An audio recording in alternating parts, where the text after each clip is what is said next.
പറയുന്നതിന് വേണ്ടിയെല്ലാമാണ് ഞങ്ങൾ നിൽക്കുന്നത്. യേശുക്രിസ്തു പാപികളെ രക്ഷിക്കുന്നു, യേശുക്രിസ്തു രോഗികളെ സൗഖ്യമാക്കുന്നു, യേശുക്രിസ്തു പരിശുദ്ധാത്മാവിനെ തരുന്നു, യേശുക്രിസ്തു രാജാതി രാജാവായി വീണ്ടും വരുന്നു. ഞങ്ങളൊരു 25 വർഷങ്ങൾക്ക് മുൻപ് ഈ യു സി കോളേജിൽ വന്ന് സർവ മത സമ്മേളനത്തിൽ പങ്കെടുത്ത ഒരു വ്യക്തിയാണ്. എന്നാൽ കാലം അതിൻ്റെ മുന്നോട്ട് പോയി ലോകത്ത് നടക്കുന്ന സംഭവങ്ങളെല്ലാം യേശുവിൻ്റെ വീണ്ടും വരവിനെ വിളിച്ചറിയിക്കുന്നു എന്നുള്ളത് പറയുവാൻ വീണ്ടും ഒരു പ്രാവശ്യം കൂടെ കവലയിൽ വരാൻ ദൈവം ഞങ്ങളെ സഹായിച്ചു. ഞങ്ങൾ പാപികളായിരുന്നു. ഞങ്ങളുടെ പാപങ്ങളെ യേശുക്രിസ്തു തൻ്റെ ശരീരത്തിൽ വഹിച്ച് ഞങ്ങളുടെ പാപങ്ങളെ മോചിച്ചു.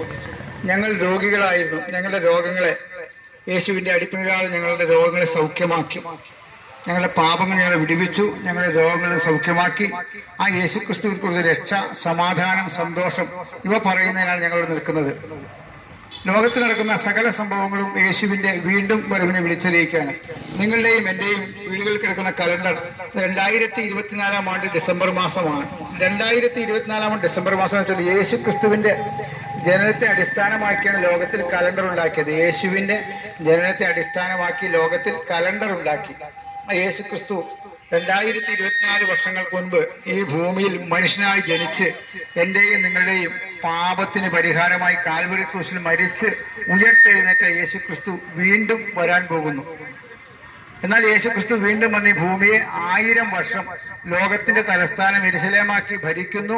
ഭരിക്കാൻ പോകുന്നതിന് മുൻപ് മുഴു ലോകത്തും നമ്പർ അടിസ്ഥാനത്തിൽ ഒരു വ്യക്തി ഭരിക്കാൻ പോവുകയാണ്. മുഴു ലോകത്തും 7 വർഷക്കാലം നമ്പർ അടിസ്ഥാനത്തിൽ ഒരു വ്യക്തി മുഴു ലോകവും ഭരിക്കാൻ പോകുന്നു.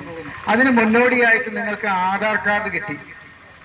ഇന്നുള്ള ആധാർ കാർഡും വോട്ടേഴ്സ് ഐഡന്റി കാർഡും ചേർത്ത് പുതിയൊരു നമ്പർ സംവിധാനം ഉണ്ടാക്കി എല്ലാ മനുഷ്യരും വലതു കൈയിൽ പിടിപ്പിക്കാൻ പോവുകയാണ്. ഒരു ചെറിയ നമ്മുടെ കയ്യിലിരിക്കുന്ന മൊബൈൽ ഫോണിന്റെ അകത്തുള്ള ഒരു ചെറിയ ചിപ്പ് പോലെ ആക്കി മാറ്റി അത് നമ്മുടെ വലതു കൈയിൽ പിടിപ്പിക്കാൻ പോകുന്നു. വലതു കൈ ഇല്ലാത്തവന് നെറ്റിമേൽ പതിപ്പിക്കും.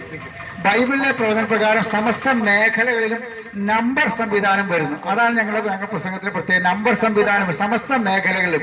ഇനി നിങ്ങൾക്ക് ഡിജിറ്റൽ കറൻസി വരാൻ പോവുകയാണ്. സകല രാജ്യങ്ങളിലെയുള്ള സകല കറൻസി നോട്ടുകൾ പിൻവലിച്ച് അവിടെ ഡിജിറ്റൽ കറൻസി വരാൻ പോകുന്നു. നിങ്ങളുടെ കയ്യിലിരിക്കുന്ന പാസ്പോർട്ട്, ഇപ്പോഴുള്ള പാസ്പോർട്ട് പിൻവലിച്ച് ഡിജിറ്റൽ പാസ്പോർട്ട് വരാൻ പോകുന്നു. നിങ്ങളുടെ വസ്തുവിന്റെ ആധാരം ഡിജിറ്റലാക്കി മാറ്റാൻ പോവുകയാണ്. ഇവിടെയെല്ലാം ഞങ്ങളുടെ നാട്ടിലെല്ലാം ഭൂരേഖ സർവേ വകുപ്പിൽ നിന്ന് അവർ വീടുകളിൽ വന്ന് നമ്മളുടെ വസ്തുവിന്റെ ആധാരം കമ്പ്യൂട്ടറിലാക്കി മാറ്റി ഡിജിറ്റൽ ആധാരം വരാൻ പോകുന്നു. നിങ്ങളുടെ കഴിഞ്ഞ ആഴ്ച മാതൃഭൂമിപത്രത്തിൽ വാർത്തകളായി നിങ്ങളുടെ വീടിന്റെ വീട്ടുപേരും പോസ്റ്റൽ അഡ്രസ്സും കൂടി ചേർത്ത് ഡിജിറ്റൽ വീട്ടുപേര് വരാൻ പോകുന്നു. ഏതെങ്കിലും വ്യക്തി പരിചയമില്ലാത്തൊരു വ്യക്തി തന്റെ മൊബൈൽ ഫോണിൽ നിങ്ങളുടെ വീട്ടു നമ്പർ രേഖപ്പെടുത്തി കഴിഞ്ഞാൽ നിങ്ങളുടെ വീടിന്റെ മുമ്പിൽ ആ വ്യക്തിയെ എത്തിക്കുന്ന സംവിധാനം ഡിജിറ്റൽ വീട്ടു നമ്പർ വരാൻ പോകുന്നു. അപ്പൊ ഡിജിറ്റൽ പാസ്പോർട്ട്, നിങ്ങളുടെ ഡിജിറ്റൽ ഡ്രൈവിംഗ് ലൈസൻസ് ഡിജിറ്റലാക്കി മാറ്റാൻ പോകുന്നു. നിങ്ങളുടെ വീട്ടിൽ 10 തെങ്ങുണ്ടെങ്കിൽ അത് ഡിജിറ്റൽ നമ്പർ സംവിധാനം വരുന്നു. നിങ്ങളുടെ കടകൾക്ക് ഒരു ഡിജിറ്റൽ സംവിധാനം വരാൻ പോകുന്നു. അപ്പൊ സമസ്ത മേഖലകളിലും നമ്പർ അടിസ്ഥാനത്തിൽ ഭരണം. അത് ഇന്ത്യ രാജ്യത്ത് മാത്രമല്ല ആധാർ കാർഡ് ലോകത്തിലെ സകല വ്യക്തികളും ഉണ്ട്. അമേരിക്കയിലെ ആധാർ കാർഡിന്റെ പേരാണ് സോഷ്യൽ സെക്യൂരിറ്റി നമ്പർ. യൂറോപ്യൻ രാജ്യങ്ങളിൽ വെൽഫെയർ നമ്പർ, ചൈനയിൽ ഹുക്കോ കാർഡ് നമ്പർ, ഗൾഫ് രാജ്യങ്ങളിൽ ഹെൽത്ത് കാർഡ് നമ്പർ. അപ്പൊ ചുരുക്കത്തിൽ ലോകത്തിലുള്ള ഏത് വ്യക്തികൾക്കും ഒരു നമ്പർ സംവിധാനം വരാൻ വന്നുകൊണ്ടിരിക്കുന്നു. ഈ നമ്പർ സംവിധാനത്തിന്റെ ഉദ്ദേശം മുഴു ലോകത്തും ഒരു വ്യക്തി ഒരു ഏകലോക ഭരണം വരുമ്പോൾ ആ വ്യക്തിയുടെ മുന്നിലിരിക്കുന്ന കമ്പ്യൂട്ടറിൽ ബട്ടൺ അമർത്തിയാൽ നിങ്ങളുടെ സകല വിവരങ്ങളും ആ കമ്പ്യൂട്ടറിൽ വരുന്ന കമ്പ്യൂട്ടർ വൽക്കൃതവും കറൻസി രഹിതവും കടലാസ് രഹിതവുമായ ഒരു ഭരണകാലഘട്ടം. അത് 7 വർഷക്കാലമാണ്. ഇന്ന് ലോകത്തിലെ ഭരണകൂടങ്ങളെ എല്ലാം നിയന്ത്രിക്കുന്നത് ലോക ബാങ്കും യൂറോപ്യൻ യൂണിയനും ചേർന്ന് ലോകത്തിലെ സകല ഭരണകൂടങ്ങളെയും രാഷ്ട്രങ്ങളെയും ലോക ബാങ്കും യൂറോപ്യൻ യൂണിയനും ചേർന്ന് നിയന്ത്രിച്ചുകൊണ്ടിരിക്കുന്നു. ഇന്ന് പരോക്ഷമായിട്ടുള്ള നിയന്ത്രണം നാളെ പ്രത്യക്ഷമായിട്ട് വരും. ഇന്ന് പരോക്ഷമായിട്ട് ലോകത്തിലെ ഭരണകൂടങ്ങളെയും രാഷ്ട്രങ്ങളെയും നിയന്ത്രിക്കുന്നതിന്റെ കാര്യങ്ങളെ കുറിച്ച് പറയട്ടെ. ലോകത്തിലെ ബാങ്കുകളെ നിയന്ത്രിക്കുന്നത് ലോക ബാങ്കാണ്.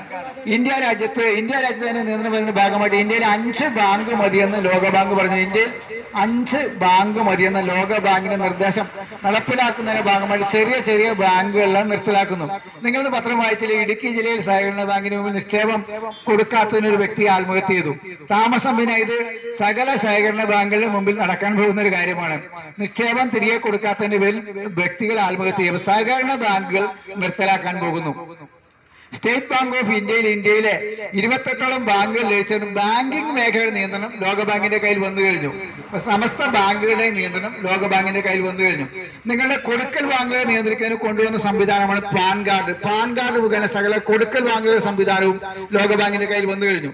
ഇവിടെ കച്ചവടക്കാരെ നിയന്ത്രിക്കുന്ന ലോകബാങ്കാണ്. ലോകത്തിൽ 140 രാജ്യങ്ങൾക്ക് GST വന്നു, ഗുഡ് സർവീസ് ടാക്സ് മുഖേന ലോകത്തെ 140 രാജ്യങ്ങളിലെ കച്ചവടക്കാരുടെ നിയന്ത്രണം ലോകബാങ്കിന്റെ കയ്യിൽ വന്നു കഴിഞ്ഞു. GST നമ്പർ 15 നമ്പറാണ്. നിങ്ങളുടെ കടയിൽ GST ഉണ്ട്, GST നമ്പർ ഉണ്ട്. GST മുഖേന 15 രാജ്യങ്ങളിലെ കച്ചവടക്കാരുടെ നിയന്ത്രണം ലോകബാങ്കിന്റെ കയ്യിൽ വന്നു കഴിഞ്ഞു.